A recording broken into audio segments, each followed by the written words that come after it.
Alrighty, welcome to episode 3 of the Dicebearers podcast. I have with me today Aleksa. Our mateys, welcome to this most joyous of episodes. And I'm Chris. And as you guys can probably tell, we are doing the Corsairs of Umbar list review. This is one of my favorite armies. I mean, this is the first time I really started properly playing in this game, and they are excellent. Maybe even a bit too strong and very unfun to play against, especially if you're a new player. Yes, I think this army is the definition of feast or famine when it comes to new players. And I think for people that really understand the game well, this is an army that really rewards you. And if you play poorly, your army will just disappear into two turns. I mean, yes, that's very true. It'll be a quick game either way. It's just a question of who's going home crying, really. Yeah. It's always the Corsair. Look, listen, maybe lately, yeah, exactly. It's been going well for me. Love it. All right, let's jump into the model range. All right, so the model range. What do you think, Chris? I am actually pleasantly surprised by this model range. Obviously, a lot of the sculpts are slightly older, and there's a few models that you can't actually purchase, those being the Reavers. But the actual army itself, I've always liked it. It was one of the first boxes I got that wasn't a good army. That's a fun fact for you. I got like 4 different boxes of Gondor. I got Aragon King Elisar. Yep. And then Pirate I bought Boys. 1 pack of Corsairs. Then I went back to Gondor. How appropriate having the game against Dylan where I killed Aragorn with a throwing knife. Yeah, exactly. Hey. The Corsairs are they're a mixed bag for me, mostly because some of the sculpts are just hellscapes. Like when it comes to certain parts, there's just faces that are just molded into the hair in the weirdest ways, or arms that are just like they can be a little bit Finicky, maybe. A pain to paint. Yes. Yeah. Like from my experience with them, I enjoyed painting them at the start, and then I hated painting them, and then like I kind of started enjoying it again when I redid them because I just wasn't happy with them. Here you've got the W and mine. They look okay. I think I'm okay with how they came out in the end. See, the thing I love about these models, though, and you did it perfectly, is you can do a lot of bright colors with them, and you can get away with it. I think that's the trick. I think my initial time painting them, I was way too drab. I think the trick with making Corsairs look good is to go bright, is to have a lot of variety. Like the nicest looking Corsair armies you will see out there have like 5 different shirt colors, 5 different pant colors. You know, everything is just very ragtag, but that's what makes the army like sort of. That's the identity. You know, you are just a bunch of fight for dudes, you know, sailing the ocean, you know, stealing Gondorian money, you know, just having a great time, you know? Yes, exactly that, hey. And I think the characters themselves are really flavorful and really fun, and they all, as well as their gameplay, they all bring something different to the painting table. Yeah, I think that the character models do come up pretty good. Like Dalamyr, like holds up pretty nicely as a sculpt. The Harsharins are cool. Peter Jackson looks Peter cool. Jackson's great. You know, yeah, there's a good amount of variety on the heroes, especially. Yeah, and I think that bit of contrast in... No, Delgamar. Delgamar is a beautiful model. Actually, yes, Delgamar is phenomenal. I don't have mine there because I don't finished painting him. But he was very fun to paint, what I've done of him, the 2/3 I finished. Yeah, that's fair. In 7 to 10 years, you'll get back and finish it. No, you know what? I'll finish him tomorrow. Yeah, okay. I'll post it on the Dicebearers page. Yeah, I believe you. All right, cool. Yes, keep an eye out for it on Monday. Let's say Monday. Make it fair. Why not? I don't know if you're uploading it today or Sunday, so you know, we'll see. Yeah, we'll see. All right, yeah, I will get that done. I promise. That's a promise from me to you as a viewer, so you can hold me accountable. I look forward to it as a viewer. Alrighty, shall we jump into the army strengths? Yeah. All right. So list overview: extremely high killing power thanks to the army bonus, cheap and efficient heroes, ways to ignore terror lines, a high defense crossbow shooting, fairly high model count, and knives. And by knives, I mean throwing knives. Yes. So I think the things that make this army so good is the way those separate pieces kind of come together. This army individually, when you look at each individual model, doesn't really actually bring a huge amount different to the table than most other armies.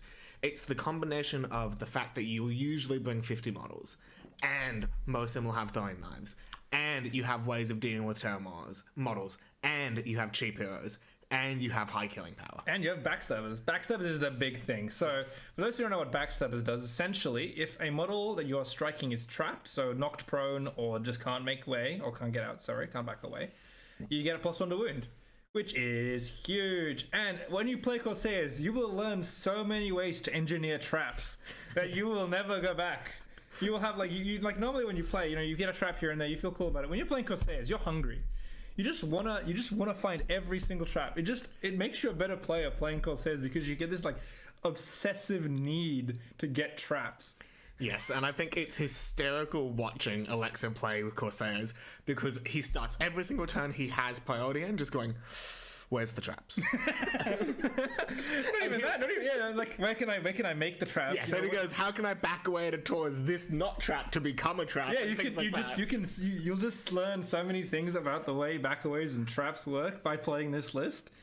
And if you do, you get so many kills off it because like, you get to roll like 4 dice at +1 to wound when every time you get a trap, basically. Like, that's huge because your spear supports get it as well. It's disgusting. And I think that's what really sells this army is the fact that when you're trapping people, you are getting double your dice pool.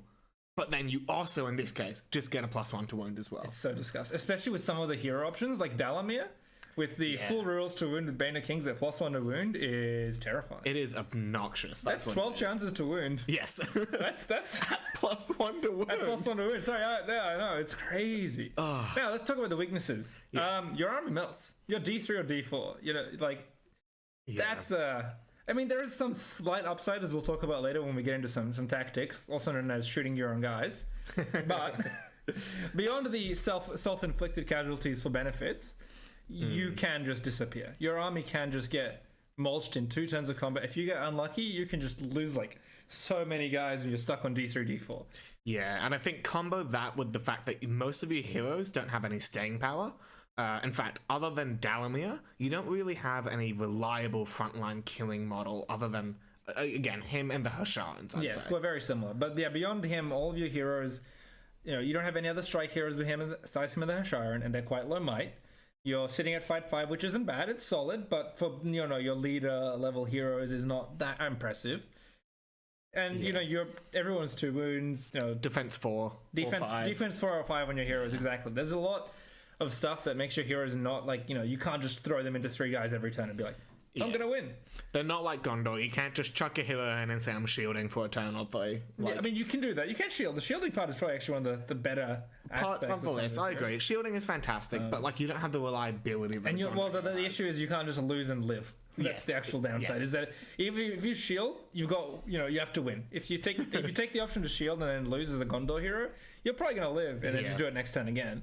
If you're doing it as a D5 Corsair captain, you're like, oh, cool. Strength 3 wounds me on 5s. Like, you're fighting 2 spearmen and 2 guys, 4 dice on 5s. That could just blow you up pretty like... Yeah, unless it's me rolling, then it'll be like 4 3s. That's fine. And the final weakness, probably the biggest weakness, is your low might pool. You are not uncommonly going to be seeing a 5 or 6 might Corsair army with 4 heroes. This comes down to Dalamyr, your biggest hero, is only 2 might. You have a single 3 might option who is solid, but isn't necessarily like an auto-include. You have both sons who are fantastic, basically auto-include heroes, but they only bring 1 might. Yes. Same with the Harsharin. Fantastic hero, but only 1 might, which means that you're going to need to learn to play without moves, essentially, is the way I see it. Yeah, and I think this army really teaches you to play 2 to 3 turns ahead of where you currently are playing. And I think for a lot of other armies, you can kind of almost ignore that second turn ahead. Most people only look to the next turn. Yeah. And the might advantage that you'll have into this army means that incentivizes that even more. Yeah, you need to essentially play to not make moves. Yes. You need to basically every turn when you have priority, when you have like on the rare occasions you do just go for the move because maybe they don't have a hero who can stop you. You need to basically set up for next turn. I'm going to assume that I'm either losing priority or getting moved on. If you don't do that, again, the army just crumbles, evaporates into thin air. Yes, and I think learning how to deal with those 3 things is what really transitions an army from, that sort of, I can play the game, I know what I'm doing, I can handle things here and there, to just, I'm going to fall apart and I don't know how to stop. Yeah. But if you take the time to learn those things, you will just run people down. Yes, I think this army really encapsulates the idea of you have a couple of big big weaknesses, but you have so many little advantages in other places that it's almost hard to come to grips with it. It's that like analysis paralysis that a lot of people talk you need about. to learn how to make up for your weaknesses with your strengths. Very much with this army. Yes. You need to sort of come into the game with the plan, with the idea of what you're going to do, and know how to execute it. Because otherwise, you will be punished for it. It's a very sort of high skill floor, high skill cap army. In a sense. 100% agree. Yeah. That's a quick overview. I think we're going to jump to a little break, and we'll be right back going over each of the profiles, talking about them, and getting into some lists. Awesome.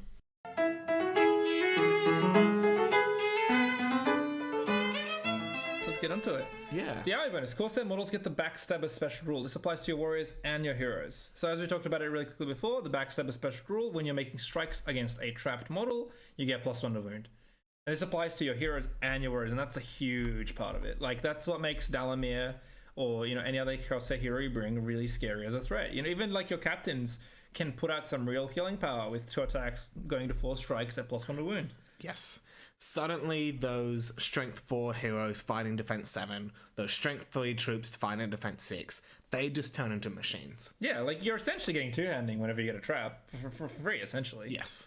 It's that underlying stat that is in the Corsair list but isn't in their points, and I think that's what really transitions this army from just generic horde that happens to be fight 4 into really high constant killing power machines. Yeah, I agree. I think this army bonus really makes this list super strong. So let's get on to our first profile, Dalamyr, the Fleet Master of Umbar. Take it away, Chris. Yes, so he is your hero of legend in this army. He's a man, a Corsair, infantry hero. Corsair keyword, make sure we keep track of that. That's really important for that That army means bonus. that he gets that army bonus, yeah. Exactly that. So he's 90 points, he's move 6, fight 5, he has a 3+ shoot value, really important. He's strength 4, defense 4, he has 3 attacks, only 2 wounds, and it's only courage 4. He has 2 might, 2 will, but he has 3 fate points.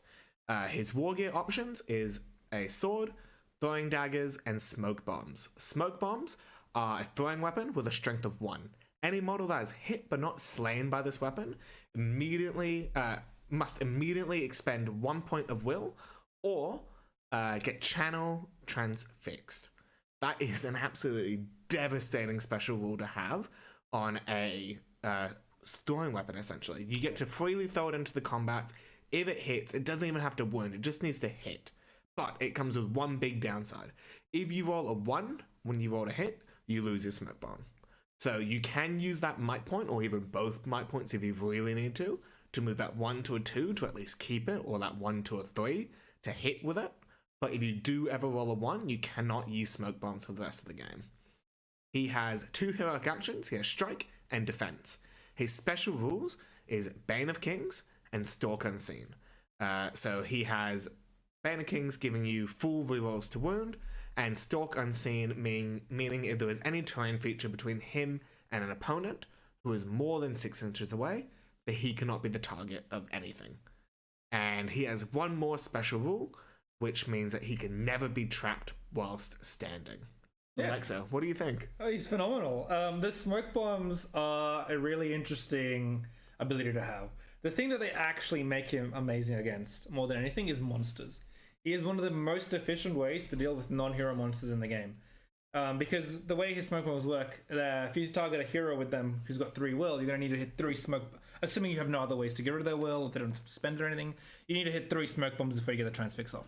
But if you're fighting like a Mordor troll, anytime you hit it, they're channel transfixed. And what channel transfix does is halves their fight value and attack value rounding up. Which means if you hit a Mordor troll, which is fight 7, it goes to fight 3.5, which makes it fight 4.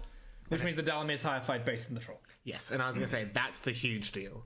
It means that Dalamyr, a 2 might hero, now doesn't need to spend might. To fight those kind of monsters. Yes. One of the main reasons you would use might on like these kinds of fight 5, fight 6 heroes, to take on those, fight 7, fight 8 monsters, he can essentially get around that on a 3+. Yes. And it is phenomenal, the amount of pressure he can bring into a game. If you're fighting against an army, especially like those Mordor armies, those 3-1-1 style Horde hammers with lots of those hero fortitudes that are just 1 point of will, you pop it one turn, you go for the coup de grace the next turn, things like that. Yeah, and we will talk about him and this smoke bomb more when we get to the Knight of Umbar, who is an option within this list. Because by bringing that ring wraith and putting on that magic pressure, you can burn that will to set up Dalamyr to go for these throws. Exactly. It's phenomenal. Yeah. And Bane of Kings, again, like we talked about earlier, combined with the Backstabbers, means you can just, like, if someone is trapped against Dalamyr, they are going to die. 12 dice, plus 12 1 dice to wound. plus 1 to wound. It's insane. I mean, you can only do it with max 6 wounds, but you get to roll 12 times to get those. Yes, and that, or up to 12 Up to 12 times, yeah, depending on how many hits you get on the first roll. But yes, that is fantastic. Yeah, phenomenal. And yeah, the Stalk Unseen really good, makes him capable of not getting shot or dealing with magic. So, it kind of makes up for that vulnerability on the D4. The biggest weakness, I think, is the Courage 4, makes him quite vulnerable to fleeing. The Hero of Legend tag is quite useful for him. It means the first time you take his test, it's automatically passed. So that is quite nice. Yes. So it gives you a bit of a safeguard in that regard. And the biggest part of Hero Legend, 18 models. Yes, that is... it's so hard to describe how useful it is that he can bring 18 models in this list for 90 points. That is really nice. Absurd is the word. Absurd, yeah.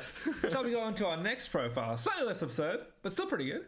The Harsharin. So the Harsharin is very similar to our boy Dalamyr. He's basically a mini version of him, or you could see Delgamar as a souped up version of him, either way. So the Harsharin for 80 points. Man, Haradrim, infantry hero of fortitude. I believe in this list he's a hero of valor though, thanks to the... Correct. Yeah, so in this list he's a hero of valor rather than fortitude. He comes from the... Serpent Horde list. So if you want to have a look at him, he's in Serpent Horde army list, but in the army composition rules, you're allowed to bring him within the Corsairs of Umbar. So what do we get for the Harsharin at 80 points? Move 6, fight 5 at a 3+ shoot value, strength 4, D4, 3 attacks, 2 wounds, courage 4. Might pool of 1, will of 1, fate of 3. He gets daggers, throwing daggers, and a blowpipe, coming with strike and defense. His special rules are Bane of Kings and Stalk Unseen, and he gains the Perpenatual Agility ability, which means that he can never be trapped while standing, which I don't know if we talked about Dalamyr having that, but he also has this rule. So as you can see, very similar profiles. So for 10 points less, you're losing a point of might, and you're losing the Corsair keyword and smoke bombs, but you're also gaining access to a blowpipe. And quite frankly, Dalamyr is just insane. Sharon is still really good, even if he is slightly worse than him at this 10 points less sort of cost. Yes, I think the one thing I wish they did was actually gave him the Corsair keyword as well as the that would make him so good. But yes, I do agree. That would be neat. Especially for those people who have been playing this game through multiple editions, that was very much something that would just kind of happen. Yeah, it is unfortunate he doesn't get access to the army bonus, but I still think he's very much worth considering in Ring. I've run him at major tournaments. He's done really well for me. We can also, as we talk about him, another thing with him and Dalamyr that makes them very strong as heroes is that they can have a spear behind them. Compared to like mounted heroes who rely on being mounted for a lot of that damage, the fact that they have Bane of Kings giving them a almost equivalent level of damage output to a cavalry model, not quite the same, but a similar potential on dice rolls. Yeah. But then they get to put a spear behind them, which means that even on turns you get charged, you're not losing out on that potential. Because cavalry models lose a lot when they get charged. And if we assume you only get to charge every second turn from moves and priorities, it's not exactly how it works, but that's a general sort of thing you can do. On those turns that you get charged, these models are outperforming those cavalry by a lot. And on the turns you charge, they're slightly below, but close enough. Yes. And I think that close enough phrase is really important.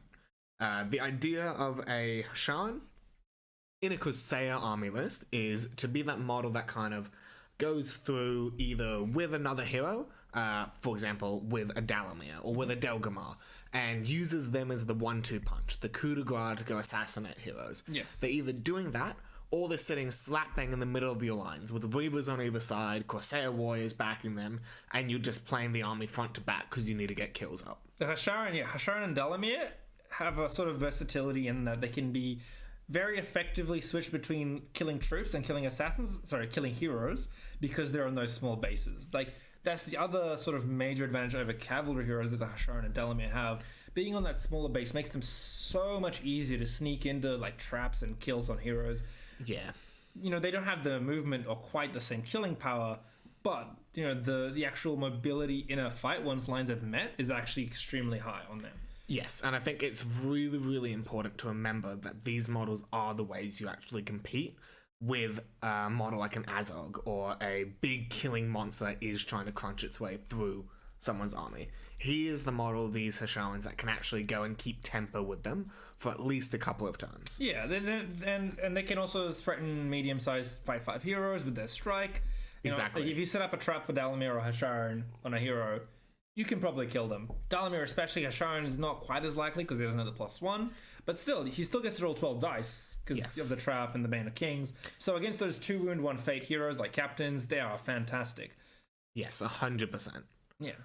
Alrighty, shall we jump into our next profile? Yes, we shall. It is the one and only Delgamar. So, what does Delgamar do, Chris? So, Delgamar is a man Corsair infantry hero. He's a hero of valor as well. He's a really important to remember that he is a hero of valor. He comes at 75 points. He's move 6. He's fight 5, which is really good. 3+ shoot value, really good. His strength of 4, defense of 5, which is good. He has 3 attacks, 2 wounds, and courage of 4. He has 3 might, 1 wound, and 1 fate. But where this model really comes in is in his war gear options. Because you see, he has armor, sword, throwing daggers, which are all fine, but he has a whip. Okay? I don't know why you're laughing. No, don't worry about it. Continue. Yeah, he has a whip. You're okay? right. So, if you don't know, there's this army called Sharky's Rogues, right? They are objectively the best army in the game because they can bring whips. He has a whip. He is now fantastic. He has heroic strength as his only heroic, though. That's all he needs. He has a whip. That's true. If only you could use the whip when you call heroic strength. You can't? No. Because the whip's a throwing weapon. Oh, you're right. Yeah. Unfortunate. He has one special rule called Ruthless Commander. What this rule means is friendly Corsair warrior models within 3 inches of Delgamar. Why are they so similar? Delgamar. Yeah, well, they're too similar in name. Okay, yeah, Right, I'll finish the rule. So Delgamar, if they're within 3 inches of him, they may choose to reroll a single dice during the duel roll. However, if a Corsair warrior model makes this reroll and fails to win the combat, they immediately suffer a strength 2 hit. This rule is both the best and the worst thing about this model. This rule lets you, in theory, reroll like 4 dice per combat. If you have 2 warriors with 2 spears, you can reroll 3 to 4 dice off this roll because as far as I'm aware, it's just every single model can individually reroll in that fight. Yes. The problem is if you lose, you're gonna lose 2 guys probably. Yes, like you read 1 strength 2 hit and you go, whatever, cool. And then you remember you're playing Corsairs and that's a 5+ to kill you. Yes. And suddenly it becomes a big issue. It is a big issue. I'm very torn on Delgamar. I both love him and can't fit him in my lists. Like, having the 3 might is nice in this list, but the problem is he only has strength, which isn't very useful. Like, if he had March, I'd probably auto-include him into the list. Yeah. Like, that would be really nice. And Ruthless Commander is a very powerful rule. It is. Like, being able to roll multiple dice per combat is really nice.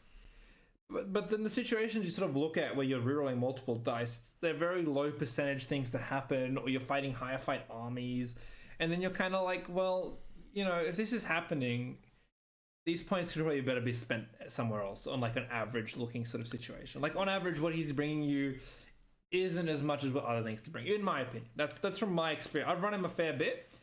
Yeah, that's how I feel about him in general. He is solid, like a solid addition, but he's also expensive. Like 75 points isn't expensive, but in this list, that's expensive. 15 more points gets you Dalamyr, who just has insane killing power and a lot of nice little tricks he can do. Or, as we'll get into a little bit later, for just 45 points, you can bring one of the best heroes in the game, the Corsair Bosan.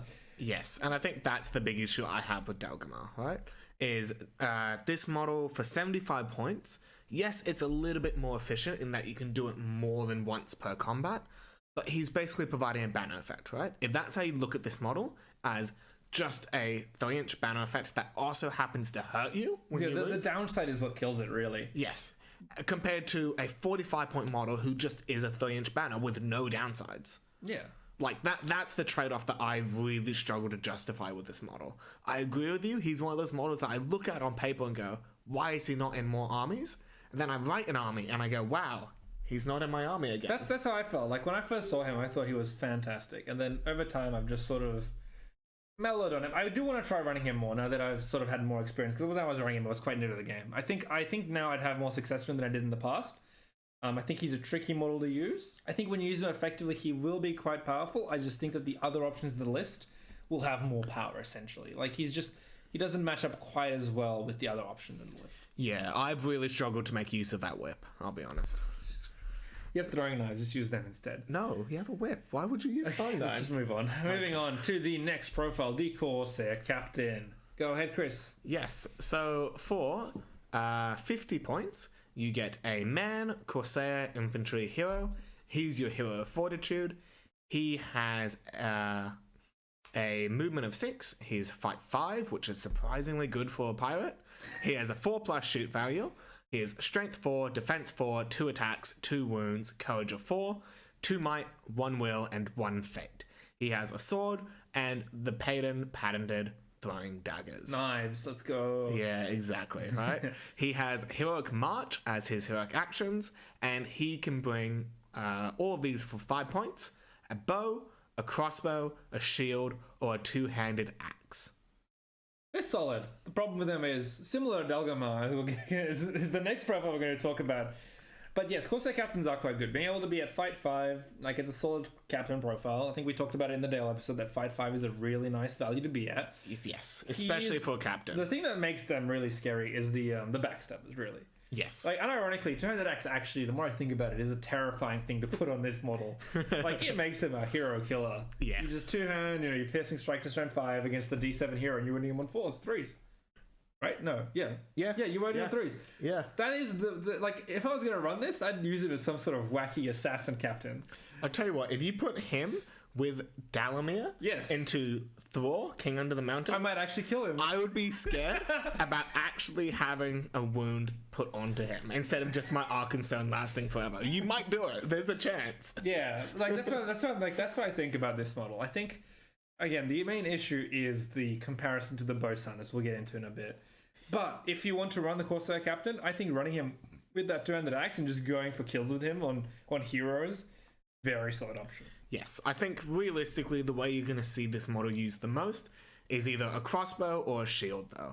The crossbow, obviously, it's a strength 4 shooting weapon. 2 might on that is phenomenal. My big issue with, I guess, seeing that is you only have, in most Corsair armies, 5 to 6 might. And putting might onto those bow shots is a really hard decision a lot of the time. Yeah, personally, I'd just stick to the shield. This army moves, like...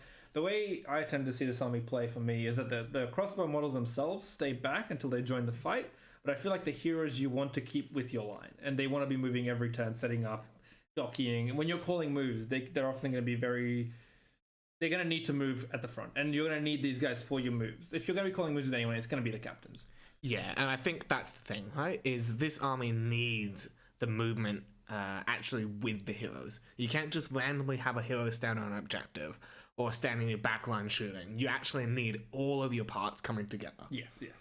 Now let's get onto the profile that we keep talking and raving about, Corsair Bosun. So for a bargain, 45 points. Move 6, fight 4, strength 4, D4, 2 attacks, 2 wounds, courage 4. Okay, that's whatever. 1-1-1. So 1 by 1 wound or fate. Not great. You might be wondering, what is this profile? Why won't you shut up about it? Well, he's got sword and throwing daggers. Classic. Brings heroic march. Can bring a bow, crossbow, shield, 2-handed axe, or a spear. Now, everything is 5 points except the spear, which is 1 point. So you should always bring a spear and probably a shield. I think what I was bringing him with a spear and shield and nothing else. However, the reason this model is absurd, and he's a hero of fortitude, by the way, for some reason, friendly Corsair models within 3 of the Bosun count as being in range of a banner. It's a 45-point hero banner. Yes. And I think the thing that makes this model so strong as well, it's friendly Corsair models, unlike Delgamar, which has to be a warrior model. Yes, this applies to all Corsairs. This model is absurd. This model, every time I think about it, like if we say a banner costs 25 points, ignoring that it comes in a model, you're essentially getting a 20-point, 1-on-1 march hero. Yes. With a perfectly solid, like if you look at that stat line and you say 20 points, cool, I'm down. And then you attach that banner and you're like, what? Yes. It's insane. This model, like, I think you auto include 1, and then if you're going Reaver heavy, you bring 2. Yeah, there's certain lists where I would bring one and then bring an actual banner, which we'll talk about later when we get into those lists, based on basically the keywords. Because his one downside is that he does only affect Corsair models. Yes. So if you're not running pure Corsairs, if you're running some of the other options, Or if you're running allies. you probably don't bring two, you probably only bring one. But there is also another reason you want to bring them, which we'll get to when we talk about one of the other warrior profiles later. However, this model is just phenomenal. And he's the reason why he's the reason why Corsair captains and Delgamar kind of struggle to get put into my lists. Is because I always think to myself, well, I could just bring a bow sun. Yes. And I think the other thing that makes this model so phenomenal when you look at it in the grand scheme of this army is having two bow suns in an army is not that unlikely, especially as you push towards that 6 to 750 and even higher points values, right? And suddenly you're not paying for two banners. You have a 45-point hero, so probably 51-point hero with a shield and 51 spear. points. You always bring shield spear. I think having access to the D5 and the shielding, like, it makes him much more resistant to strength 2 shooting, which is the most common kind of shooting.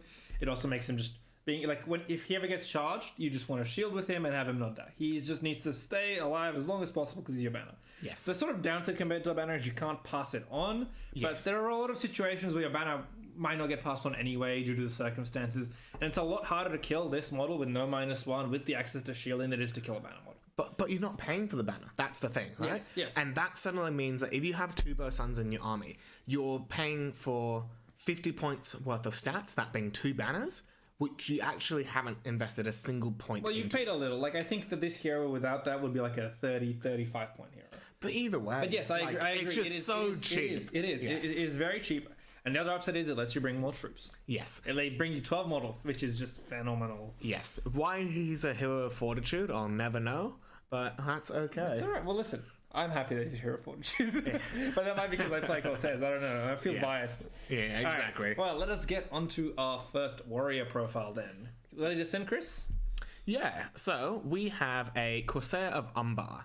For 7 points, you get access to the man, Corsair, infantry, and warrior keywords. He is movement 6, he's a fight 4, 4+ shoot, strength of 3, defense of 3, 1 attack, 1 wound, and courage of 3. He starts being equipped with a sword and a throwing dagger, or multiple, and he has for his war gear options a bow, a shield, and a spear. This profile, And also he has backstabbers. Sorry, let me just... Yes. Let me interject. And he has the special backstabbers, yes. Because you're never not playing green Corsairs. Let's be honest.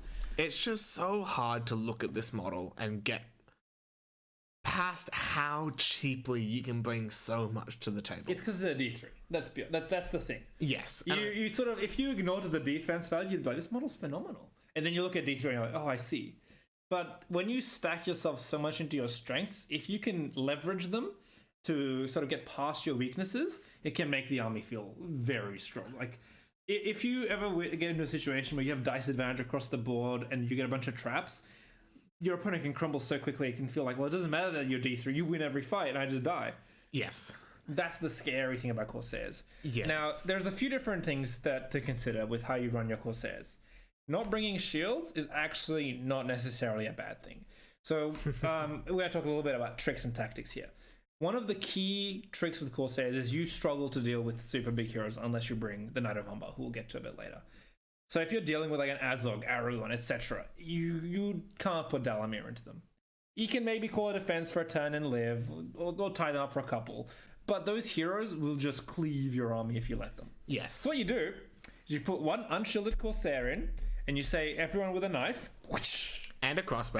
And listen, if the knife's not enough, everyone with a crossbow, shoot him. And then, essentially, what you've done now is you've denied that person a turn of combat with their hero.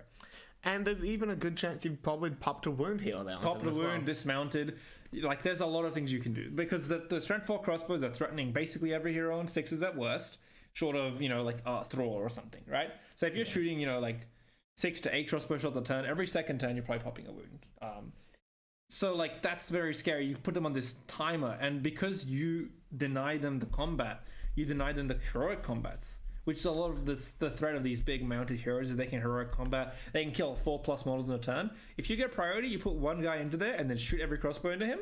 That is so much better than what they could do. Yes. And it limits them in what they can do. Like, it's so frustrating to have those heroes who want to call combats, who want to get in there, who want to like make these big leaps across the line with these moves. Yeah. And to just have them sitting there fighting one 7-point dude, getting crossbowed and throwing knifed into oblivion, and then just not killing anything. Yes, and I think watching people struggle to understand how to deal with that is a really interesting thing to do when you're playing as Corsairs. Because most people would say, oh, just call a move, put your hero into 2 Corsairs, try to rank up around them, try to protect them from some of those crossbow shots, and then call your combat, because at least, you know, even if they throw a bunch of knives, they're only going to kill one, not both of the Corsairs.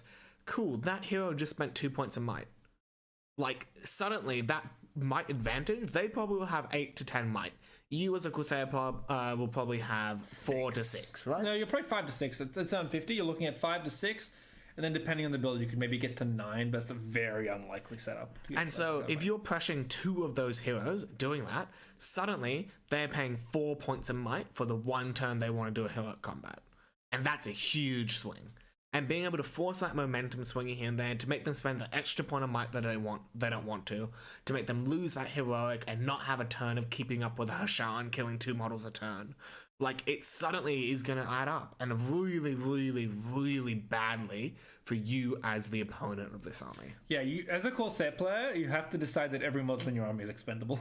Yes. You have to not feel bad about just killing your own models to deny your opponent. I've seen captains killed to throwing knives to make sure someone doesn't call a combat. Why wouldn't I? Exactly, right? Why wouldn't I? Like, you know, he's probably going to die anyway, but, you know, I deny your turn and I maybe dismount you with my throwing knives, and I'm happy. It is a really interesting way to play. Yeah, the shields are a solid option. I think you kind of want to probably bring even a couple unshielded anyway, just like as your throwaway guys if you have only throwing knives. Yeah. Thankfully, because crossbows are strength 4, they're going to be winning on 4s against D3 and D4, so that's okay. But it's worth considering, like, depending on how you... If you don't have a lot of crossbows in your list or something like that, maybe bringing a few unshielded on purpose. Yeah. Saves you points, lets you bring more guys to kill on your own, you know? Yes. But I think also shielding is very valuable in this list. You're sitting at fight 4, which means you're matching most armies, or higher than some even. So that's a solid like level to be at for shielding. And you do want a few models of shielding because we're going to have some models coming up that are out of control, quite literally. Yes. And I think when I look at this profile, I look at it as an 8-point profile. I will never not take an upgrade on him, but I'll only ever take one upgrade. I very rarely have the need to bring a spear and a shield, or a spear and a bow, or a bow and a shield. Well, spear and a bow, I think, is a reasonable approach. It's a reasonable approach. The problem with them is that, as we'll get to with our later profiles, there is a better option in this list than a bow. And that's the problem, right? And so I would only ever bring them at 8 points, because at 8 points, your spears go from the back line to the front line, copping the throwing knives. Yes. And your shields are exactly that, right? I would only bring 4 to 8 shields in an entire list at 750 points, which probably means you're about 50 odd models, if not higher. And 8 shields is the amount I would bring, which means that you don't have a huge number of them, but the turns you need to, just plug that gap. Shield. Just go in here, slow something down. Use that pip up on defense 4 to stop that strength 3 unit crunching through you. Yeah, exactly. They're a very solid profile and the core of this army. Yes. Now let's get onto the other core of this army with the Corsair Reavers. All right, Reavers. They are one of the most wordy profiles in the game, so we're going to get onto them. Now, before we get into that, they are a 9-point man Corsair infantry warrior, move 6, fight 4, strength 3, D3. Okay, that's standard for this list so far. 2 attacks. And this is where it gets exciting. They're 2 attack warriors on foot. 1 wound and courage 4. Courage 4. And they have 2 swords, so they're shatter immune. Let's go. Shatter immune. Yeah. What a phrase. Shatter immune. No, you got your goblin shaman captain spam or whatever. Yeah. No, not happening. Yeah. But here we go with the wordiest, most confusing rule ever, and we'll talk about the FAQ for this rule as well. The special rule: mindless killers. Okay. Deep breath. Any Corsair Reaver that starts its move at least 6 inches away from a friendly Corsair bosun must take a courage test. If this test is failed, they will enter a bloodthirsty rampage and will charge the nearest enemy model. So they're quite literally out of control if there isn't a bosun. If 2 more models are equal distance, you can choose which player is the closest. If the Reaver fails the courage test and it is not possible for them to charge an enemy model, it will charge the nearest friendly model. You're gonna kill yourself. That's standard in this list as well. How good. On theme. Should a Corsair Reaver charge a friendly model, then the charged model may not move during the move phase and must fight the Reaver during the fight phase. If the Reaver fails this test and there are no models friend or foe, it will move 6 inches towards the closest enemy model. The Reaver's controlling player may choose to have the Reaver automatically fail this courage test if they wish. When driven into a bloodthirsty rampage, Corsair Reavers get a +1 to wound rolls and do not need to take courage tests for charging terror-causing models. Okay, break. Okay, so what does this mean? Essentially, as long as you have a bow stun within 6 inches of the Corsair Reaver, you can choose to have them function normally. Or you can choose to charge the nearest enemy model and get a +1 to wound. In the FAQ, it specifically states that if there is a bow stun, you have the choice to pass or fail. Phenomenal. Yes. +1 to wound. These guys get +2 to wound if they get a trap.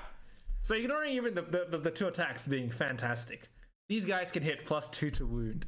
How terrifying is that on a 2-attack model? Yes. Oh my god. These models basically function as a lance cavalry on a 25 mil base that just doesn't knock you down.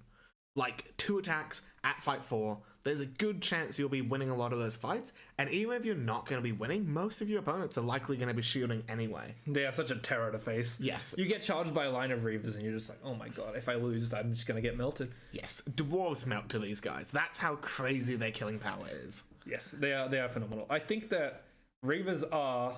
The thing with them is you need to bring a bow stun. I think you probably want to be looking at a bow stun per 8 Reavers or so. Yeah. Because there is the downside of if your bow stun gets sniped, they go crazy. Not entirely. They can still take the courage check, and thanks to that courage 4, they are not uncontrollable. You'll pass more than you'll fail, and you can sort of like work to minimize the damage you do to yourself. Yeah. That being said, that is a threat. You have to keep a bow stun near them, so your bow stun kind of has to anchor with them, but that's fine. You kind of, the way I tend to do it is either you run a single bow stun and you make them your center, or you run 2 bow stuns and you put them 1 each on the flanks, and they sort of do a wraparound. Yeah, and I think the most important thing to consider when you're fighting against Corsair Reavers is that they have to charge the closest enemy to get that bonus. Yes. So if you know that the Reavers are going to charge this turn and there's nothing you can do about it, but you have priority, you can do a couple of cheeky little things where you push the closest model to be a model that you know is doomed. Yes. Give them a normal model. Give them a model that they have to charge, otherwise they're dropping that bonus for. Yes. You will not have, like,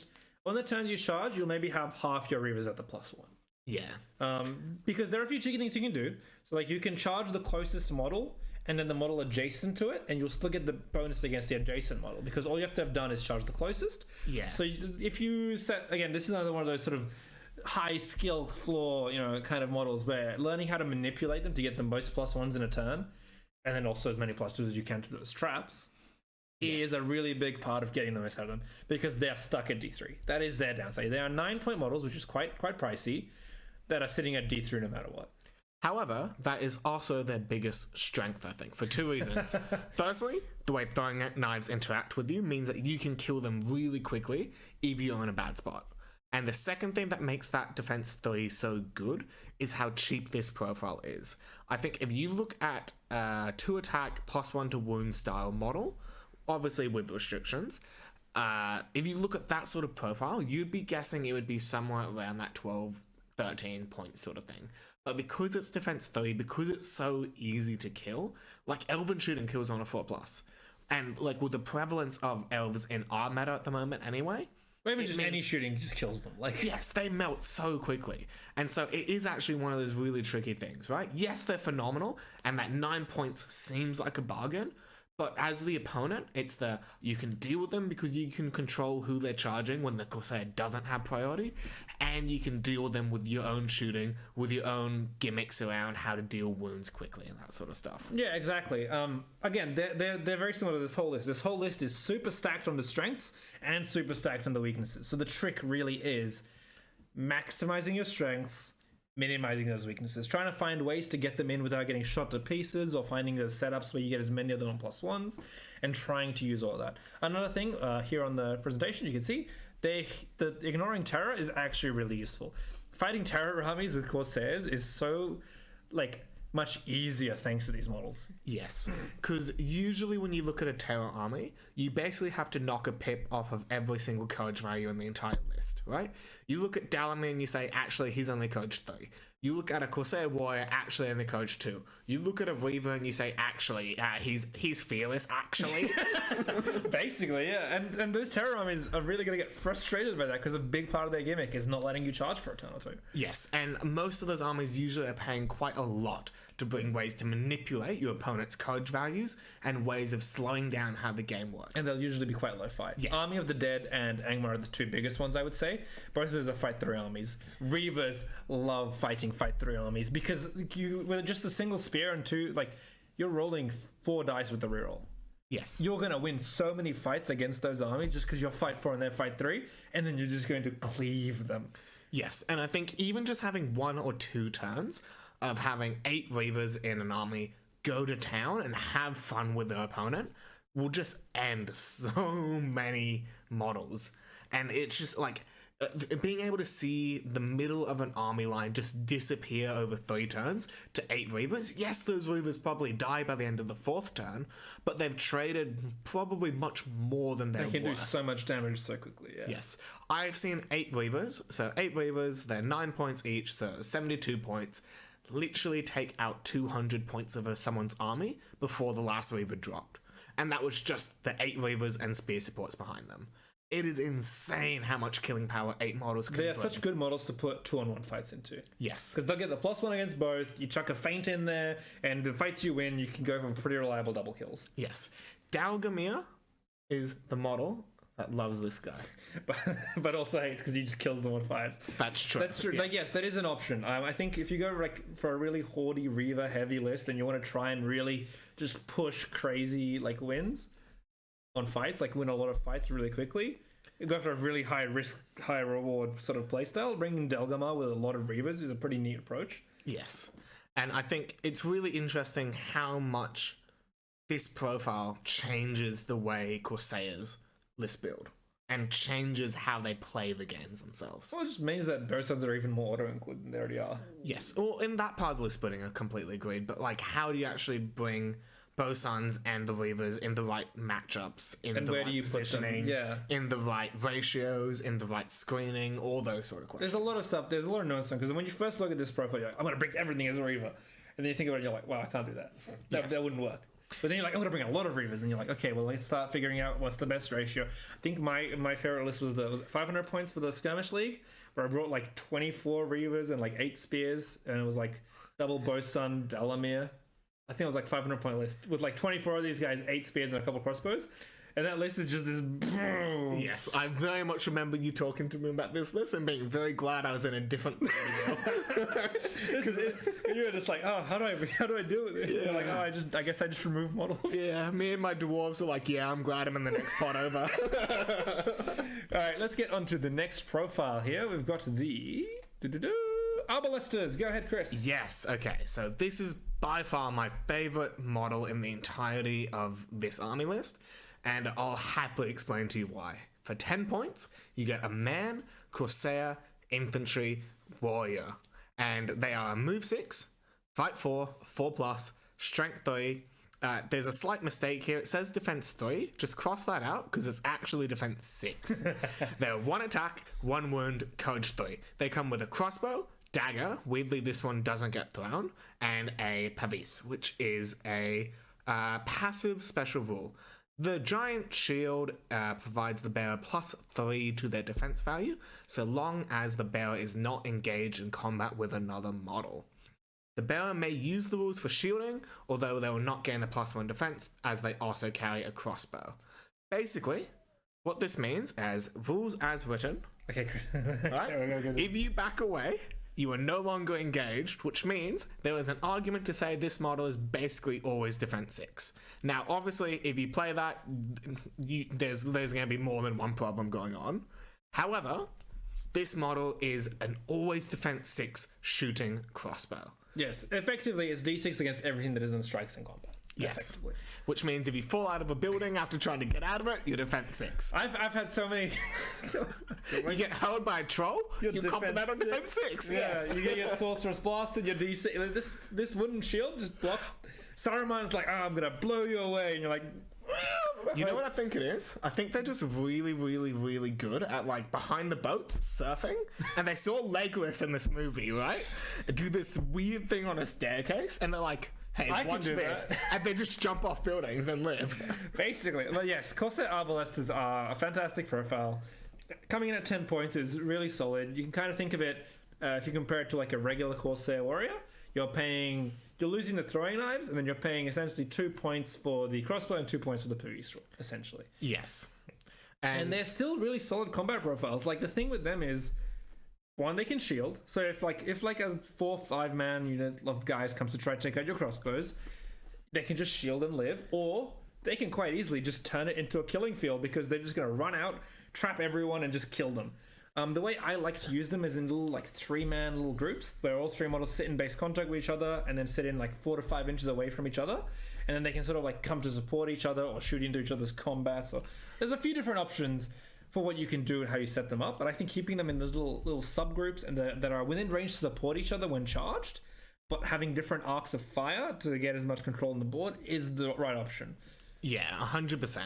And I think it's really interesting to watch how a model like this actually kind of changes the entirety of how this army list plays. Because you suddenly have this really frail, fragile army that wants to try and avoid shooting where it can.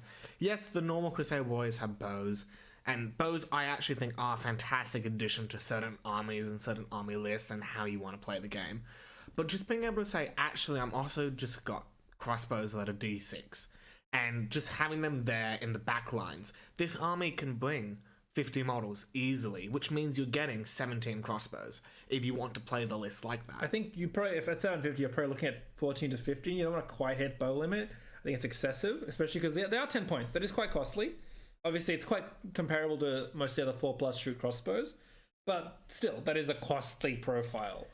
Yes, it definitely is. But even if you're only bringing 13 of them, 12 of them, like, that's still 12 crossbow shots. Yes, it is still excellent, I agree. Because, like, the other crossbow army, the main one would be Isengard. Yes. And Isengard is looking at similar troop costs. I mean, they're 1 to 2 points higher on average, but their heroes are a lot more expensive, and that'll sort of eat into their model count. Yeah. Whereas this list, because your heroes are so cheap, you have a lot more points for troops, which means you have a model count, and which means you can bring more crossbows. Yes. The other trick that I love using with these is if you're ever facing an army where you don't want to shoot them, put these guys at the front, you just walk forward. They become a D6 line. Yeah, like if you're playing against like an elf army with elven cloaks or something along those lines, or if you're playing a mission where you can't sit back, you need board control, you just put these guys up front and walk forward. Yes. They're going to be quite expensive as D3 fighters, but they'll get you to the like where you need to be, soaking a lot of shots. And like even if they save like 4 or 5 warriors, that's basically paid back the extra points you're paying on them. Yes, and I think that's essentially what makes this profile so important in the way Corsairs play. I think if you're playing a Corsairs army and you want to look at it competitively, I would say your minimum is you bring 4 of these for every roughly 250 points. Probably, yeah, right there. You're looking around like that. That's, I think, a solid number. I think at lower points, you probably bring, like, if you're playing a 500-point game, you probably bring a little bit more than that. Yeah. But it just depends. I think once you, as high as your model count gets higher and higher, you don't want to bring too many more crossbows because it gets harder to find those lanes for them at higher points. Yes, and I think that's actually a really important thing to talk about now quickly, is this idea of shooting lanes and crossbows. How does that actually work? How do you find you use crossbows? So I think generally speaking, what you want to do with the crossbow is you want to set them off slightly offset from your line, holding like key pathways essentially. So like you want to set up like 3 or 4 crossbows. Like if you're playing an objective scenario, it depends on the missions. For like to the death or one of those missions, you generally probably just want to blob them with your army and have a couple off to the sides. But if you're playing anything maneuver or mission based, objective based, you want to set them up covering key points like objectives. You're going to set up 4 to 5 covering like one angle and then 4 to 5 covering another angle, so there's nowhere to hide essentially. You want to like set up these little crossfires so that no matter which angle your opponent approaches them, they're getting some crossbow shots, and then the shots that can't be fired move on those turns that they can't shoot into positions for next turn where they can shoot and the other line can move back. You can't kite with crossbows the way you would in normal shooting, where you move half feet back or do something like that and still shoot. But instead, you move. Essentially, you have one block that shoots, the other full moves, and then next turn, the block that moved will shoot, and then the other move will full move back. That's how you need to think about kiting and maneuvering your crossbows. Yeah, and I think that's why it's really important to bring that sort of 12 to 14 crossbows, or at 750 points that is, it means that you suddenly have the killing power there for the turn you need it. For example, you'll still probably, in this case, have about 6 to 7 crossbows still shooting. Every turn, yeah. Yes, and that's usually enough to force your opponent to do something. It may not force them to close the gap for you, but it forces them to think, how do I get around this model? Yeah, it's either going to force them to come at you straight away, or going to force them to come from an angle that they don't want to. That's your goal with these crossbows. Yes, and I think having an army come at you straight away is exactly what the Corsair player wants. They want you to come into that throwing knife range. They want to play that really short range kiting game until they decide this is the turn I unleash them. Until you've set up like basically a concave to encircle them and try to get as many traps as possible. Yes, exactly that, right? And it's that turn, that's the coup de grace. That's when you go in and go for that 2-turn break on your opponent. Yeah. Speaking of the next profile, we've got the Knight of Umbar. So, for 120 points, you get Unnamed Ringwraith with Spirit, Ringwraith, Mordor, Infantry, Hero. He is a Hero of Valor. He is Move 6, Fight 4, Strength 4, D8, 1 attack, 1 wound at Courage 6. Quite nice in a fairly low Courage army besides from him. 2 Might, 12 Will, 2 Fate. So, what makes the Knight of Umbar special as a Ringwraith? Well, the main one is the Armor of the Sundered Land. The Knight of Umbar only has to lose a point of will for having been in a fight if he loses during the fight phase. So if he wins the duel roll, he will not lose will. This means that he is probably one of the better combat wraiths. So for heroic actions, he gets heroic channeling, and then for his options, he has Armored Fell Beast, or Horse. I think generally speaking, you'll bring him on a Fell Beast or a Horse. He comes with Harbinger of Evil, Terror, and Will of Evil, and then his other special rule is another neat addition, Combat Mimicry. At the start of any fight phase before heroics are declared, the Knight of Umbar must spend a point of will to activate this ability. The Knight of Umbar can elect to use the fight, strength, or attack values of his opponent instead of his own. He does not need to adapt all of these characteristics. For example, he may choose only the fight value. This is also another really nice ability. Like we said, one of the biggest weaknesses of this list is those big heroes. Well, you have ways of dealing with by executing your own guys, essentially. When they get into positions where that becomes more difficult, you're going to have a struggle. So the Knight of Umbar, as a Ringwraith, just generically as a spellcaster, does that for you. His casting values are Drink Courage on a 3+, Transfix on a 4+, Compel on a 5+, Instill Fear on a 5+, Satchel on a 5+, and a Black Dart on a 6+. Personally, I think the Knight of Umbar basically only ever casts Transfixes. He is a fairly low will Ringwraith with fairly bad casting values overall. You want to be saving his will mainly for combat mimicry and just to get him in as many fights as possible, because he might lose some, but your hope is that he wins most of them, so he gets a lot of use out of the Armor of the Sundered Land. What do you think, Chris? Yeah, this is a really interesting profile to have in an Umbar army. I think being able to bring a model that can combo with the smoke bombs is really, really powerful. Yeah, so, right? So the real strength of the Knight of Umbar is combining him with Dalamyr. Like, the trick is essentially you throw out those transfixes a couple turns in a row until you burn all their will. So you basically have to set up Dalamyr or like a Harsharin or an equivalent threat nearby enough to that hero that they feel the need to resist. And then once they've burned all their will resisting the compels, that's when you go for a smoke bomb. That's when you chuck the Knight of Umbar into the person you've smoke bombed.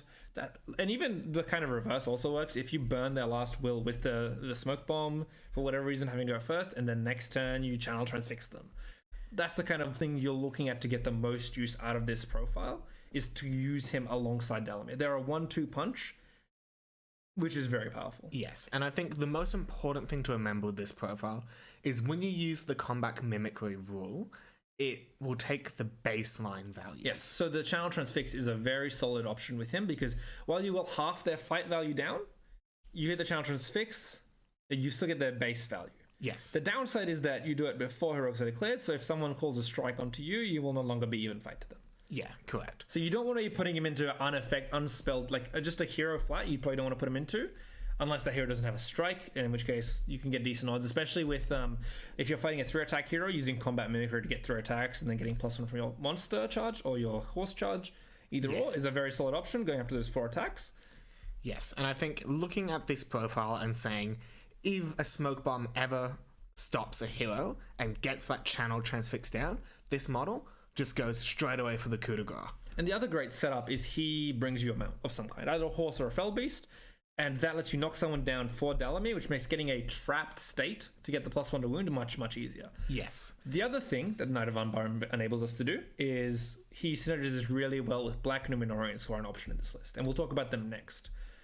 Yes, I think just phenomenal for what he brings into the army. And I think the reason he is so good is the next profile we're about to talk about here, the Black Numenorean Marshal. Yes, so moving on to the Black Numenorean Marshal, take it away, Chris. Yes, he is a move 6, fight 5, 4+ shoot. Unfortunately, the 4+ shoot doesn't do anything. That's very nice. No, unfortunately not. He has a strength 4, defense 7, 2 attacks, 2 wounds, and courage of 5. That's a big deal to be courage of 5 in this army. Again, this list is fairly low courage, so bringing those courage 5, courage 6 heroes is very useful. Yes, exactly. He has 2 might, 1 will, and 1 fate. He has 65 points, and I forgot to read the keywords. He is a man, mortar, infantry, hero, and a hero of fortitude. His war gear options, which is what makes him so good for his price at start, is heavy armor, sword, and a shield. That's all built into the kit. So for 65 points, you get that profile and the special rule of terror built into that as well. He has a heroic action of march, as all captains do. He can pay 15 points for an armored horse, 5 points for a lance, or 5 points to swap his shield for a 2-handed weapon. Now, I think the 2-handed weapon is a bit of a shame to have on this profile because it's not a free swap. If you're losing the shield war gear option, I think you should have that as a free exchange. And the fact that you can bring a lance kind of makes that weapon option moderately obsolete, in my opinion. I think you just always bring the lance, quite frankly. Yeah. You never don't bring him mounted, so you always bring the lance. Yes. If you for whatever reason take him on foot, I guess you can take the 2-handed, but I would just stick to it. Put him on a horse, give him a lance. Solid 85-point hero. If you do want to keep him at 65 points, though, I think he is a really nice addition to most armies. I think, yeah, you could. I think bringing him at that is a very solid way to bring him. Yes. Importantly, he's a 2 might hero as well. So one of those few ways to actually bring that might count up in an army, like Corsairs. And unlike the sort of captain to boast son comparison, he brings a lot more extra, especially when mounted. Again, similar synergy as we talked about Knight of Umbar, where he can knock people down for you. Yes. Like him and like a couple of Corsairs fighting a hero is very scary. He knocks them prone. He already has solid killing power with the lance. Combine that with 4 dice at +1 to win from like a Corsair with a guy with a spear support, or even 6 dice if you have a Reaver at maybe +2. Like him and like 2 guys are a terrifying killing combo. Ignoring even bringing in Dalamyr to the equation. Like if him and Dalamyr hit a hero, it's game over. They're just just dead. Yes, I've lost a Shagrat, full wounds, full fate, to just being flash killed by him and 1 Reaver. The Reaver stabbed, he kept his fight value at fight 5. Yep. I rolled a 4 high, he rolled a 6. I blew both my might for the roll-off, lost the roll-off, lost Shagrat in a turn. It's terrifying. It is some serious killing power. Yes. Alrighty, let's jump into the infantry counterpart. The Black Numenorean for 9 points. You get a man, mortal, infantry, warrior, sitting at move 6, fight 4, strength 3, d6, 1 attack, 1 wound, and courage 4, bringing a heavy armor, sword, and shield, with options for a war horn and banner. And of course, they get the special rule, terror. Now, this is where the sort of alternative, more anchored playstyle for Umbar's list comes in. Combining these guys, if you're bringing these guys, you're bringing the Knight of Umbar, and if you bring the Knight of Umbar, you bring they kind of come hand in hand, I think, because the Terror Wall combined with crossbows is a very solid option. What do you think of them, Chris? Yes, I think exactly that, right? And I think these guys having the Warhorn and Banner options as well, these are the only ways you can bring either of those things into a Corsair army. And having that on a model like this, which won't get access to the Bow Sun or the Delgamar rerolls, means that that banner, if you are bringing a moderate to high amount of these guys, actually becomes really important. I think the real reason you bring the banner on them is to give it to the Knight of Umbar. Yes. I think it's the main reason you would... So if you're running a single Bow Sun list, bring the Knight of Umbar, you bring the Knight of Umbar, and you bring a banner on one of these guys, and that banner basically follows him around. I think that even if you're running heavy on these guys without the Knight of Umbar, which I think is a not bad option, depending on how you want to play in the points level, like I think you could justify bringing, 5 to 10 of these in your list. As long as you just put spear supports behind them, you will still get rerolls.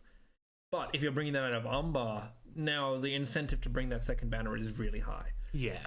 And to bring specifically just the banner rather than a bosun, giving Corsair warriors a banner. Yes, and I think that's actually really important to touch on here. This is the only way you'll bring a banner that can score points in the scenarios that actually need it. Yes, that is also, well, there's also another option we'll talk about with allies, but within Corsairs as a single army list, that is the only way. Now, I think that the D6 and Courage 4 are also really big points in their favor. Like, they sort of build into that frontline wall to protect your Reavers or to protect your other Corsairs. Like, they have... This is an excellent profile, just regardless of lists or regardless of synergies. Yes. For 9 points, what you get for Black Numenoreans is very solid. I mean, compared to normal Corsair warriors, they're 2 points more expensive and they're D6. Yeah. And instead of, a Corsair warrior with, the throwing knives and everything, they have some other advantages. But Black Numenoreans, for their points, are excellent models. Yes, I think the last thing I'll touch on quickly is the courage value, right? These guys are courage 4. The captains are courage 5. That suddenly makes the captain the highest courage model in your army, bar the ring life itself. Yeah, he is higher courage than Dalamyr, yeah. And having your baseline troops the same courage as your army leader is a big deal. Being courage 4 means that you go from courage 4 down to 3 when fighting other terror lines. That suddenly means you're still passing slightly more than half the time. Yeah, the courage 3 to the courage 4 to 3 is less of a jump in odds for you, or like a less of a decline in odds than 3 to 2. 3 to 2 is the biggest possible drop in odds, whereas 4 to 3 is slightly smaller, which is nice. It's nice. It gives you another sort of pseudo answer to terror walls alongside your Reavers. Yes, and it's phenomenal.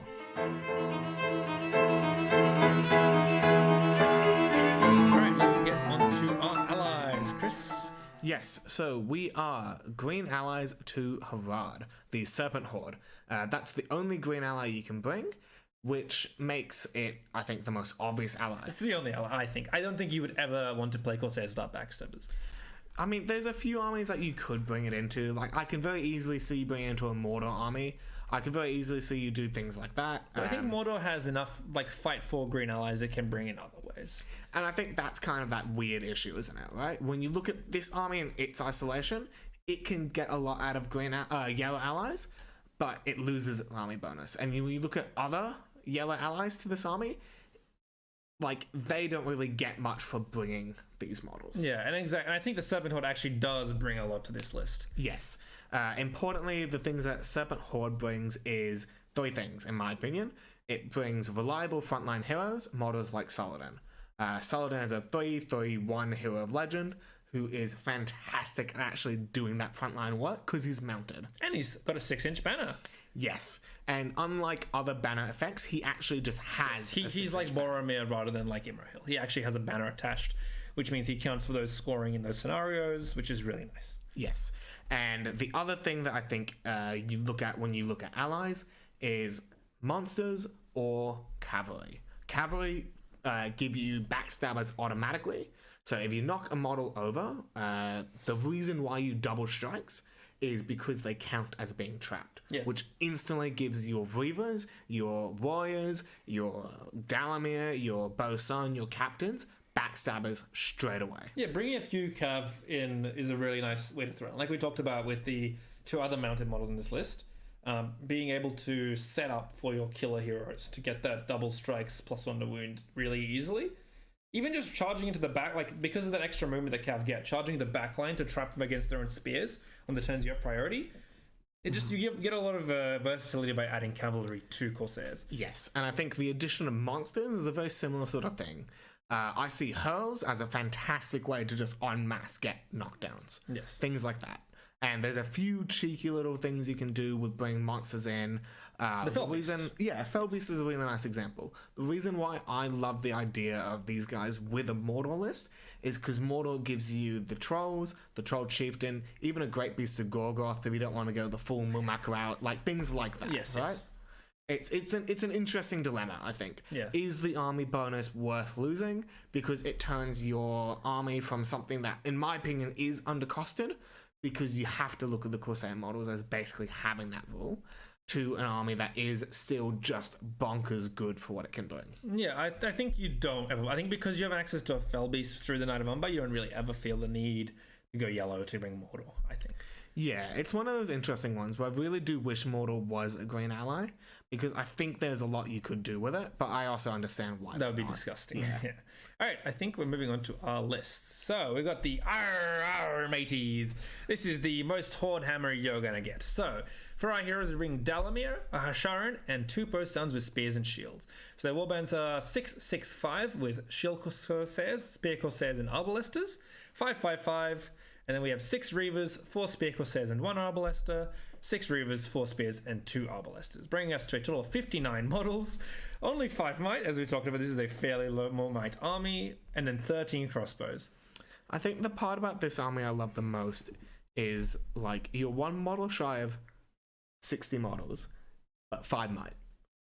It's that ratio. It's Corsair. This is what this list is. Like, you've got a 2 might hero and 3 1 might heroes in your list. Yes, this list has a lot of presence. Yes. I think that, like, if you look at this, essentially it's just 60 models. And this is 750 points. We should clarify. But yeah, like, 60 models flat. You're basically running all the range weaponry you need with 13 crossbows. Every other model, bar for, I believe, the Harsharin. No, even the Harsharin. The Reavers and the crossbows don't have throwing weapons. Everything else does. But you have, what's that, 6, 12, 22, 30 throwing weapons, ignoring your heroes? Yes. Like, 30 throwing weapons and 13 crossbows means that the shooting engagements just end when you decide them to. Yeah, like, you could just... There is a thing that I remember doing where my opponent walked into about 2 inches away from me on a turn they had priority, and I didn't move. Yes. You just okay, cool. You've moved into 6 inches of me. I sit here and I volley with throwing knives. And it means the crossbow shoot. It means the throwing knife shoot. It means everything pops off for a turn at the 4+ shoot value, which is insane. And because of that high model count, you don't feel bad about shooting your own guys. Yes, You're exactly. like, oh, cool, I lost 1/55th of my army list to deny Aragorn a turn of heroic combating. Oh, what a shame. What a disaster. Yeah. And Aragorn's dismounted now, by the way. 8 points compared to 240. Unlucky trade. Do that 5 times. I've lost 32 points. You've lost 240. Yeah, exactly, right? Yeah. And I think that's what makes this style of the list terrifying. I think the really big weaknesses of this army are armies that can do similar sort of damage outputs and have ways of slowing you down. When I look at this army, I think about an army like my dwarves. I match you on fight value. I bring a lot of dwarves on that list. My front is usually big enough, quote unquote, that I can plug a couple of scenery pieces and force that engagement to feel okay. Yes, I'm not always going to be surviving as well as I'd like to with the way the Backstabbers and the Reavers work, but it means that most of the time I can show I'm only getting wounded on 6s, whilst I can kill back on 4s. Yeah. The problem would come into like an objective mission where I could just cut you back.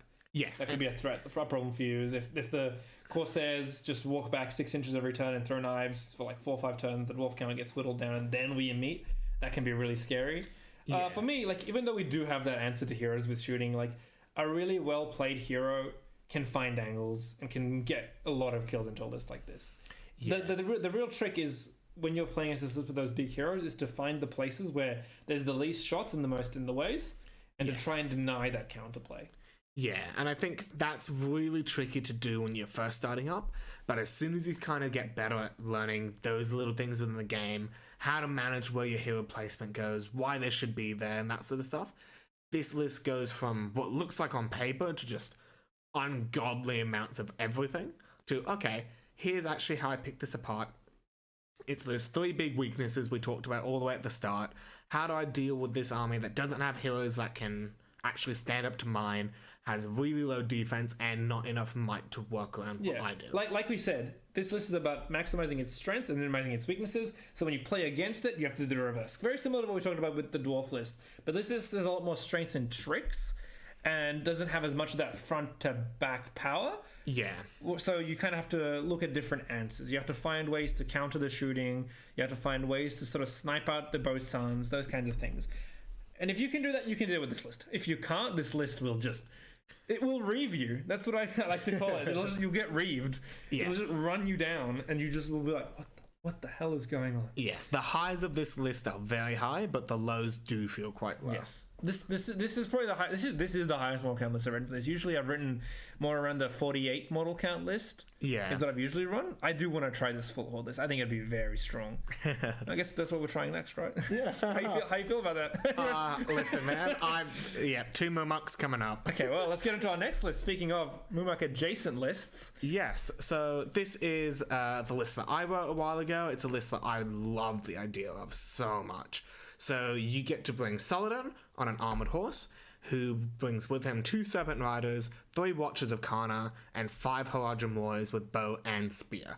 You also get Raza, who is essentially he is a 3-1-1 Harsharin model. He's a slightly better Harsharin, in some ways worse in others. Yeah. So what he gets is he's a fight 4, 3 attack Bane of Kings model. But he has a special rule which basically says if you're engaged in base-to-base combat with a target, which you secretly note down at the start of the game. A specific hero. Yes, a specific hero on the opponent's side of the board. You go to fight 6 minimum when you're fighting that model, which means that suddenly he goes from a fight 4 model to a fight 6 model, and your opponent only knows about it on the turn you hit base contact with them. Yes. And that, I think, is a really scary thing to combo with Saladin and Dalamyr. Yeah, so Raza's kind of a more, like, if the Harsharin has, like, a slight preference to chopping through troops and then going for an opportunistic kill, Raza is more focused on going after those heroes and denying them space. Yes. Because the problem with him being at fight 4 is a lot of armies match him.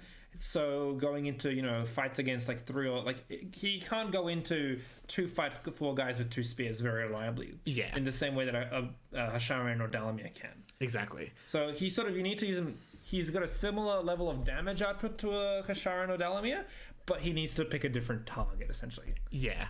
And also having that 3 might with the strike behind it again focuses him more to fighting heroes as opposed to troops because he has more chances to call strikes. He's more likely to match on those strikes. He can burn out their might and still have might left. Yes. As well as just like the way he interacts with all the other tricks in this army is just really nice to have. Speaking of which, actually, the rest of the army, he has with him 2 Serpent Riders, 3 Watchers of Kana, and 4 Haradrim Warriors with bow and spear. You also have Dalamyr, who brings 8 Corsairs with spear, 2 Corsairs with just a shield, and 4 Arbalesters. Then the final warband, you have 8 Reavers and 6 crossbows or 6 Arbalesters with a bosun. So this army brings 51 models, 9 points of might, 10 crossbow shots, and 9 bow shots. Pretty solid breakdown. It's a lot of shooting power with a solid front. Like still a very high model count, a little bit lower than the previous list. Much higher might count. You got 4 more might. Yes. Which is solid, and you've got a solid set of heroes. I think it's a very good way to run the list. If you like running allies, if you like running a little bit of cav, the list doesn't, in some ways has more killing power, in some ways less. You have you've got fewer Reavers, you have fewer crossbows, but you have fewer models overall, but you have a bit of cav in there. You have the Watchers of Kana filling a similar 2-attack role. Yes. The previous version of this list I ran was basically swapping out the Watchers of Kana for Arbalester Merchant Guard, which are strength 4, fight 4 burly models. So I think the Watchers kind of fill out better. They're very similar. They cost the same points. If you like Merchant Guard, run Merchant Guard. I think both versions are very solid. Yeah. Personally, I'm a fan of winning more fights, especially because the whole list is such low defense. You just want to win as many fights as possible with more dice. But either way, it's solid. Yes. And I think the only other thing to note in this list is all of the Harad side of the army, all of the Serpent Horde army, except for the Watchers of Kana, have poison built into their profiles as well. Which is very solid. Yeah. All right, on to our final list. It is the Spooky Scary Rates list. So we got Dalamyr with 5 Black Numenoreans, 6 Corsair Arbalesters, and 6 Corsairs with Spear and Shield. The Knight of Umbar on Fellbeast with 1 Black Numenorean with a banner, 5 Arbalesters, and 5 Corsairs with Spear and Shield. A Bosun with Spear, and 6 Corsair Reavers, 4 Corsairs with Spear and Shield, and 2 Arbalesters. Clocking in at 48 models with 5 Might and 14 Crossbows. So this is a more, like we said, anchored defensive list that's looking to get more value out of the crossbows and a lot of value out of the Dalamyr Knight of Umbar combo to snipe out heroes. With the Black Numenoreans at the front, it makes it a lot harder to get into combat against this list, and the list is a lot tougher. But you are coming in at a very low might count and a significantly low model count.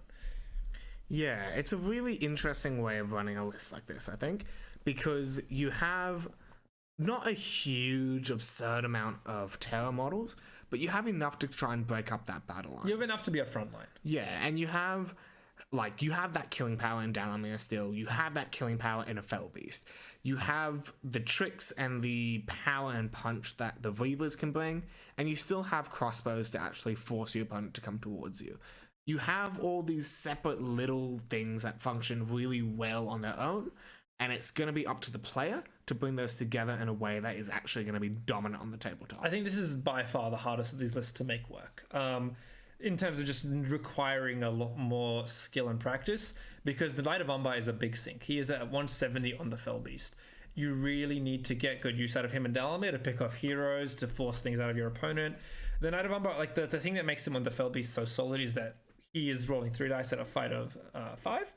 At a fight of whatever your opponent is. Or that even, but especially against, like, he can really swap well between hitting troops and hitting heroes. Yeah. Like, on the turns where you haven't got those compels down, sorry, the transfixes down or the smoke bombs in, or the turns when you're chucking in, a 1 dice transfix to try and burn some will, on those turns he goes into the side of the enemy army, chucks a hurl, hits a few people knocked down, and then your guys get, +1 to wound. A nice trick to do is sort of match the front lines, have your your Black Numenoreans against whatever their front line is with spear support Corsairs, knock the entire front line down, so your Numenoreans and their whatever front is. Since you're D6, you're not too worried about the strength 3 hit.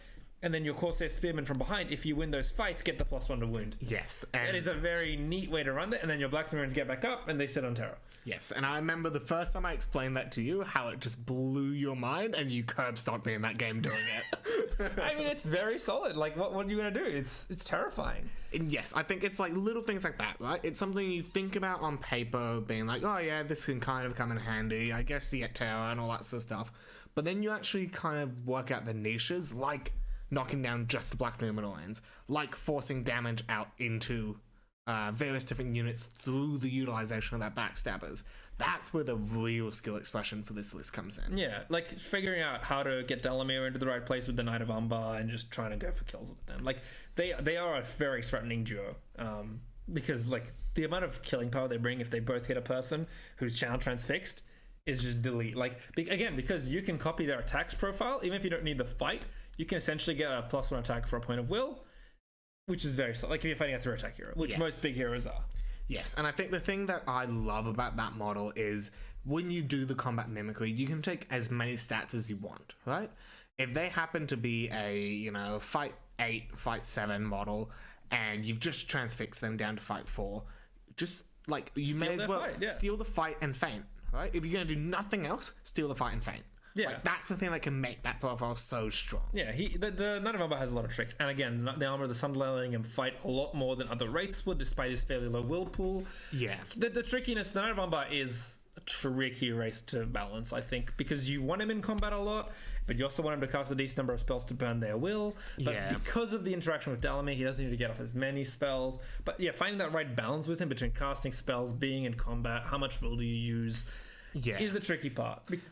I think with him, with the Undying, and with Khamûl, those are probably the 3 hardest rates to balance that will pool with properly. Khamûl's weird because he's very easy to balance if you go for straight kills, but a lot harder to balance if you go for a brutal power. That hybrid, right? For the brutal power attacks. Yeah, exactly. The Knight of Umbar's greatest strength compared to Khamûl is going for those brutal power attacks, because he's like, Khamûl needs to get actual kills with strikes to get his will back, whereas the Knight of Umbar just doesn't lose will. Yeah. So over the course of the game, a Khamûl who's going for a lot of kills will have more will, but if you're going for a lot of power attacks, then the Knight of Umbar comes out favored, which suits this list because it enables those backstabs. Yes, and I think it's that weird dilemma of how do you use that model in relation to the rest of the army that really causes a lot of kind of trickiness. Yeah, trickiness. It's where the difficulty comes in playing this. But I think if you find the way, if you play this specific list a lot, you can get a lot out of it. I think it's a very fun way to play the list. Yeah, definitely. Fell Beasts are fun to play with. Like, quite frankly,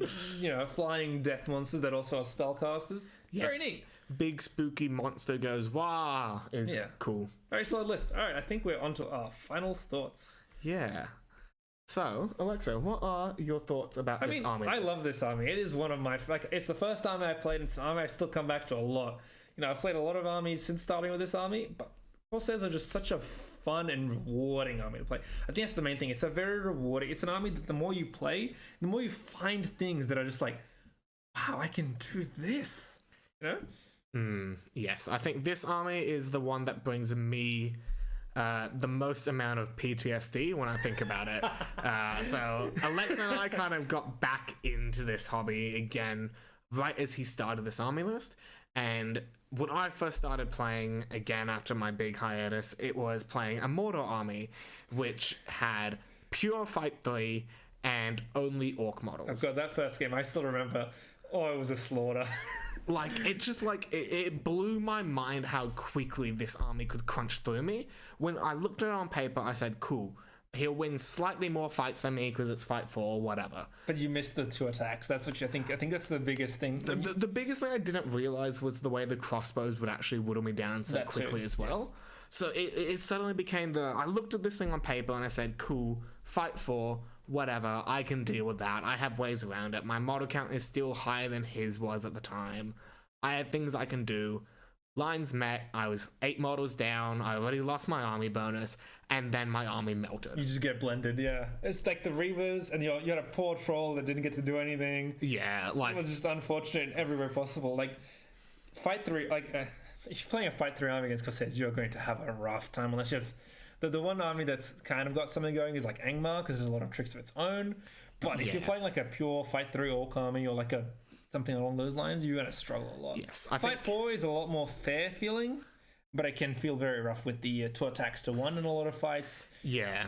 And the being outnumbered. Like, there's just a lot of strengths to this list. I think the biggest thing I have found as the person predominantly playing against Corsairs is knowing what to target with what. Yes. And what I mean by that is when I play shooting heavy armies, a lot of people always tell me, oh, kill the bow sun, so the Reavers go crazy. In my mind, though, why would I target a bow sun who would most of the time shape 2 shooting, I'm wounding on a 6, compared to just killing all the Reavers on 5? I think, yes. I think that the bow sun is kind of like especially in a double bow sun list, it's a red herring. You really want to just cut down the Reaver count. It is so much like... Killing the bow sun is probably going to take you too long to actually stop the Reavers getting to you. And once they get to you, they don't need a bow sun. Like, once they're in your lines, suddenly they're just going to charge you anyway. And they're courage 4. Like, it's not that big a deal if the bow sun goes away. Exactly, like, yes. You're going to run out... If you try to run away in full kite, by the time, like, they actually start to fail a lot of tests, they'll have caught up to you and you're in a corner. And now it's even worse for you. Yeah, and I think looking at the way that army kind of functions... in how you want as the Corsair player to kind of bait your opponent forward enough so that you can kind of unleash your Reavers and actually do that high burst damage by doing those traps and surrounds. It means that the Corsair player does want to step forward eventually as well. Not as quickly as the opponent wants to, but they do eventually want to actually take this step forward. They want to find the right position. Yes. And I think the only other way that I have found a huge amount of success playing into Reavers, like as a Reaver heavy force, I should say, is forcing your opponent to want to step backwards, not forward. The way I did that really well was when I started to do a fully mounted Haradrim list. And it was a pure Serpent Horde. It had a whole bunch of bow shots. I had a whole bunch of venom because I had a ringlet of my own. And it was just forcing Aleksa to actually protect and play around his Reavers a lot more than he wanted to. Those are some absurd games. Those are really fun games. And it's like those sort of games where it's the mobility king against the person who has crossbows and can lock me out of the game with shooting that is absurd if I, as the opponent, lets him. Yeah. And so it's that question, right? How do I leverage, in this case, a might pull advantage, a movement advantage, and a high killing power advantage? Yeah, you need to sort of find... Yeah, exactly. Is that the Corsair army list has insane strengths and insane... It's a very glass cannon. It's a glass cannon. Yes. It really is especially when, once you get past the sort of shooting game, where they have that sort of pseudo D6 at the front, they are a glass cannon. In combat, if things start going wrong once combat hits for Corsairs... the army will just disappear. Lights out. Yeah. But that's the part of the fun of it. It's such an exciting army to play because you hit combat and you're like, am I going to blow up or they're going to blow up? It's so fun to play. It's not fun to play against, but, It's anxiety-inducing for your opponent, and it's exhilarating for you, and that's how I feel about this army. Yes, I think they're a really cool army, and they have a lot of fun ways to play them. Yeah, I think that's one of the most interesting things. The more you look at this list, you find so many different ways to build it. Like, we showed 3. I think there's probably at least 2 other 750-point army lists you could build that have different goals and different approaches to playing the game. Yeah, I remember very distinctly you ran a list which was no crossbows, but it was, I think it ended up being 22 bow shots. It was like 20, no, it was like 18 bow shots, but the thing that made a list was so scary was how wide it could play, because it had a double bow stun and a banner and Delgamar. Yes, so it had this, right. had this like ability to play, like, it was a list intended for 6x4 events, because against a list that only has 1 banner, I would have 2 fronts where I have rerolls and they don't, and it would allow me to sweep them down. It had like 16 Reavers, 16 bows, and then like 16-ish spearmen. Yes. That was the general idea. And like a list that can function like that is just terrifying to me. Yeah, there's a lot of, and that's the interesting thing about all the different ways you can build Corsairs. Yeah, and I think that's where this army goes from being a mid-tier army to, in my opinion, probably one of the strongest armies in the entirety of this Definitely game. top 5, maybe pushing a top, depending on what you're playing against in the mission pool. Top 5 to top 3, I think. Yeah, I think pretty comfortably you could say top 5. I think there'd be an argument for top 3. That would be more of a depending on sort of, it would depend meta-wise and mission-wise, and like, you playing 6x4s, 4x, like, there's a lot of more factors that come into being in that top 3, but they're definitely pushing into that area. Yes, and the fact that they even are even in the conversation for it just shows how phenomenal this very small pool of actual choices in terms of army selection can expand into such a variety of army lists. Yeah, I think it's very interesting. It's very fun to sort of gather a collection that you can build in lots of different ways. Yes. So that's why I recommend everyone should play Corsairs. And it'll make you better. Corsairs will make you better at the game because of how punishing they can be, but also how rewarding. I think that's an actually really interesting part of this army, is because of how that sort of works out and how it forces you to play. Like, I think it's a really good way to, like, as your second or your third army, if you're trying to get better at the game, they're a really good choice. Yes. I do think, however, though, you should try Corsairs for a couple of months and then burn all your models so I don't have to play them. Okay, well, on that note, I think it's time to end this before you beat me into the ground out of some sort of desire for vengeance. Oh, look, hey. Alrighty, we're gonna sign off, guys. Alright, see you guys next time. I think that's enough of this. Just quickly, if you have actually listened all the way to the end, thank you so much for that. It means a lot to us. Obviously, you don't have to, but a like, a share, a subscribe, all those sort of things you hear all the time. There's a reason people say it. It actually impacts us quite a bit, and hearing feedback from you guys in the comment section is something we value hugely. So if that is something you feel like doing, that'd be fantastic. Yeah, here on the Dicebearers, the entire crew's voice is heard by the management. Oh, how upsetting. Okay, alrighty. Have a good day. Yeah.